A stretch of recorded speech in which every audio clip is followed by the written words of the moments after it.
Today I fucked up and almost died in the most hilarious way possible. Not today as per usual. But 18 years ago. I had moved to California a few years earlier. A few blocks away was a grocery store. In that store was a toy section. Back then. 1998? It just had an assortment of coloring books and some squeaky toys. Rubber animals you would squeeze to make a noise. I would grab the squeak thing from those toys. They are the size of a pill or vitamin. If I placed it in my mouth and pulled it to the back, I could talk while making a stupid noise. One time heading back to my friends after grabbing a fresh squeaker, I accidentally chortled/snorted and inhaled the thing. I'm behind the store now, ready to hop the stone wall back home. No one is around, nor will there be till the trash is dropped at end of night, so I'm choking. But instead of a gasp, it's a loud squeak. Reet, roo. I'm grasping at my chest. Reet, roo. My vision fades and I fall down on my back. This dislodges the squeaker with one more loud reet. After a moment on the ground, I get up and go home. Deciding I'll never take a squeaker again. Edit, only to say thank you all for the laughs you provided me too. That happened to me as well, but I didn't fade. I just panicked and an automatic cough saved me. Never again? I feel like this shouldn't be as common as it seems to be. I'm imagining somebody trying to perform CPR or the Heimlich maneuver on op in this situation. That sounds, or would have sounded, just as funny as the initial situation. Reet. I did this at Applebee's a few months back. Faded to black while the server and his trainee looked confused and my 10-year-old cried. Hit a wall/floor and cleared my airway. I can't go back there anymore. 0-10 do not recommend. It astounds me how people don't know the Heimlich. It should be taught at middle school health classes. Didn't this happen to Goofy once? I read halfway and went to read the username, thinking I had finally caught on early enough, but alas, op was not /u/fucks with ducks. Today I fucked up getting high before dinner with my girlfriend's parents. I was at my girlfriend's parents' house about to eat dinner. Her mom had a big spread made up for build your own tacos. Now at this dinner I was unbelievably baked out of my fucking mind. I mean, I smoked a lot of damn weed with my roommate before leaving because my nerves were getting to me since this was my first time meeting her parents. So fast forward a bit, and we're all making our plates, and I go last because I'm trying to be respectful. I make my plate with a few tacos and think no big deal, just gonna finish up here and go sit down with the others. Now when I sat down I noticed something was different about everyone.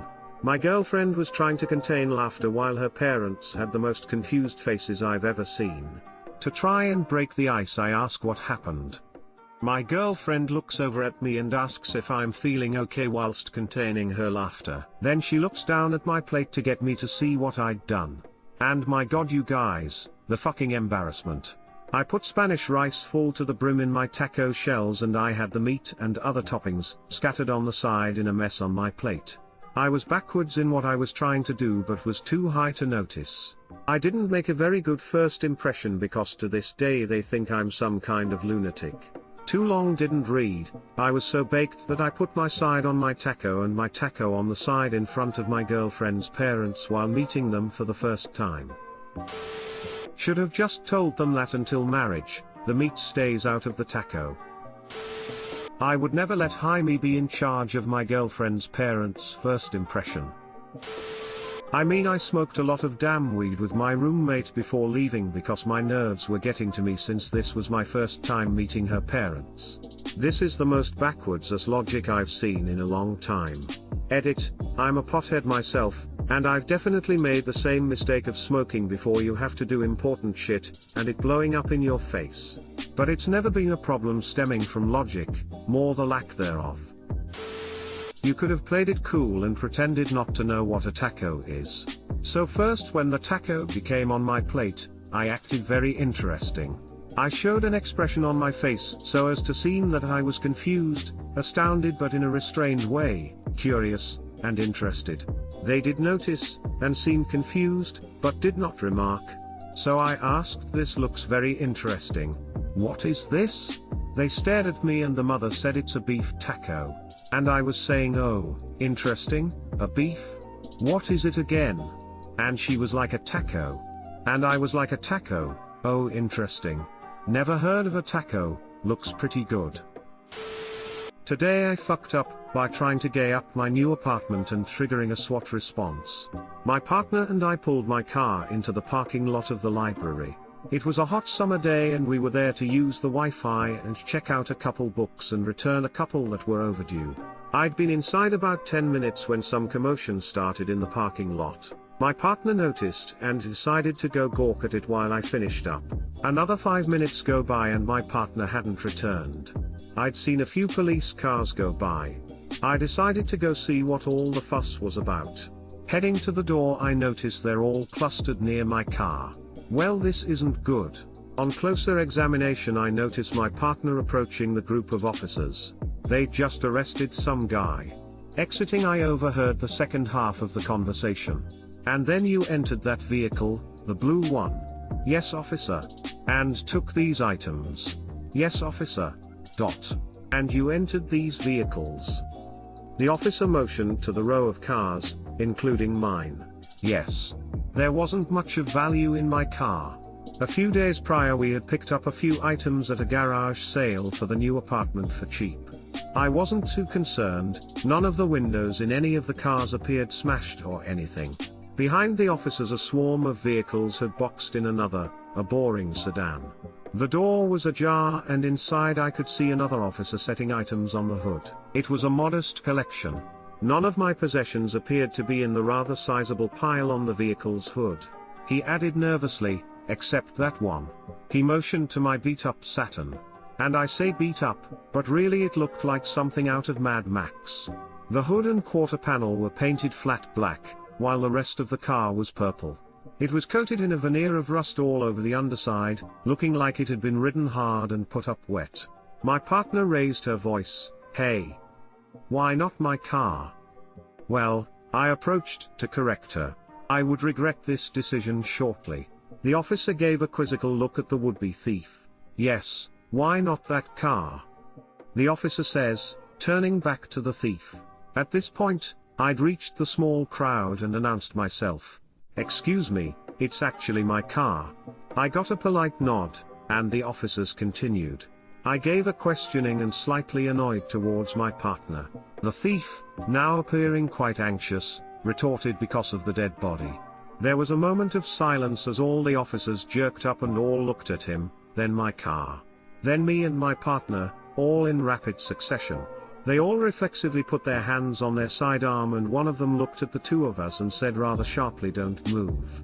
Great. So now we've gone from petty theft to body stashing. An officer keyed up his radio to call for backup, suspicion of murder, suspects at gunpoint. Visions of officers opening the trunk to find some gruesome scene flashed through my head. My stomach braced. My partner and I exchanged nervous looks. Two other officers approached the car and peered into the back seat. At the same time then the guns came out of the holster and the two of them turned their attention to us, yelling, "Get on the ground." Well, this day is off to a great start. We've gone from overdue library books to murder. Me and my partner both complied, while other officers opened up my car. I heard some excited noises from them followed by silence. "Our chief, you better come see this." Both of them were grinning and looking back at the thief, who looked pale as a ghost. The plot sickens. A third, rather larger man sauntered over and then burst out laughing. "Let them up," gesturing towards the officer with his knee in my back. Okay, what the actual fuck is going on, I wondered to myself. The chief is practically out of breath from choking down laughter and tells his subordinate with the thief to go ahead and put him in the back of a squad car. We both approach nervously and peer into the car. It was only then I realized what had happened. The thief had been going through the cars and skipped ours because, in the back seat, was a pile of mannequin parts. We'd found them in an alleyway a couple days prior in the esteemed Loring Park area, perhaps the gayest part of the Twin Cities. I'd entirely forgotten about them. We had intended to use them to decorate our new, and rather empty, apartment, and nothing says queer quite like a fashion mannequin holding coats by the door. He must have spotted them and decided they were the chopped up remains of someone. Now, we both knew they looked realistic enough because we'd managed to scare the shit out of a former roommate who liked to rummage through our stuff by leaving an arm and some pillows under a blanket to make her think one of us was sleeping there and discourage snooping. But of course, she'd gotten too curious and gotten a dose of karma for her trouble, and now all the officers were taking turns, looking back at us, and grinning ear to ear at us, and the idiot thief. In the end, we were left with many apologies and another tale for friends of my fabled car of the damned. A few minutes later a SWAT truck, driven by some bored officers, pulled up and took their turn looking and laughing. Too long didn't read, was nearly given the chair for murdering a mannequin, and overdue library books. Edit, obviously officers don't talk like this. It happened a decade ago.